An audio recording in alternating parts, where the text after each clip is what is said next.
Isa-isang linapitan at kinamusta ni Vice Governor Lilian Nanay Pineda ang higit 1,000 scavengers sa lalawigan ng Pampanga at tinipon sila sa Brenzy Giao Convention Center noong Martes, August 13.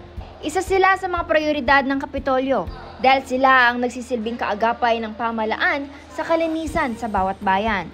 Nasa 1,486 na mga ngalakal o scavengers sa buong lalawigan ng Pampanga ang binigyan ng tulong pinansyal mula sa Department of Social Welfare and Development or DSWD, katuwang ang pamahalaang panlalawigan. Isa sa mga benepisyaryong nabigyan ay si Aling Anselma, kasama ang kanyang asawa na si Mang Oscar.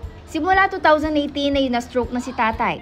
Pasakit pa sa kanyang sitwasyon ng sakit na diabetes at problema sa pandinig. Kaya mag-isang nangangalakal si Aling Anselma para may maipangbili na gamot ng asawa. Agad naman nakita ni Vice Gov Nanay ang kalagayan ni Mang Oscar kaya bukod sa financial assistance, may instant bagong wheelchair si tatay. Sabay konsulta na rin sa espesyalista at supply ng libreng gamot good for 3 months. Papasalamat po ako ng sobra-sobra po sa mga nagbigay ng tulong, lalong-lalo na po sa inyo, nanay.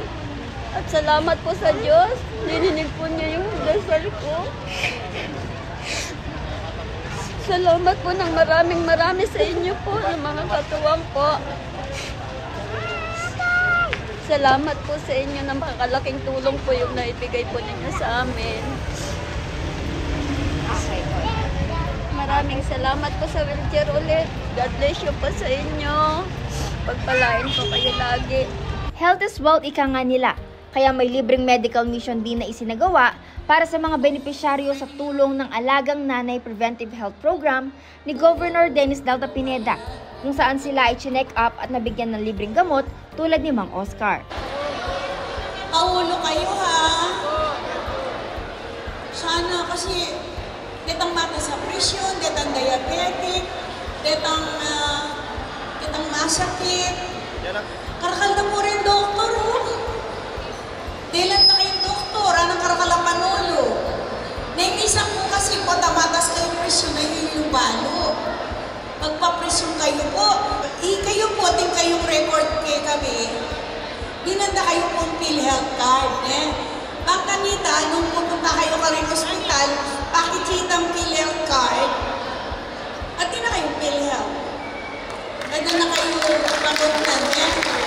Bawat isa ay nakatanggap ng tig 3,000 pesos mula sa DSWD at food packs mula sa Kapitolyo. Sinigurado din ni Nanay na mabigyan ng scholarship ang mga anak ng mga scavengers. Malapit sa puso ni Governor Dennis Delta Pineda at Vice Governor Nanay ang mga ngalakal o scavengers. Dahil isa sila sa pagpapanatili ng kalinisan sa kapaligiran, kaya kinausap at nakipagtulungan si Vice Gov Nanay sa mga scavengers mula sa San Fernando upang linisin ang mga ilog at kanal upang maibsan ang baha sa syudad ng San Fernando. Lawin mo, nakalabote ka rin, ating plastic. Durutan tayo yung kay Loreng Ilog, ang Korek Kanal. Kasi patsali ng bugya po San Fernando, matas, di ba? Kaya dikit pinamureng ilog mo, ang buong kanal yun. Sapak-sapak basura. Para sa Balita Pampanga, Patricia Kabungkal.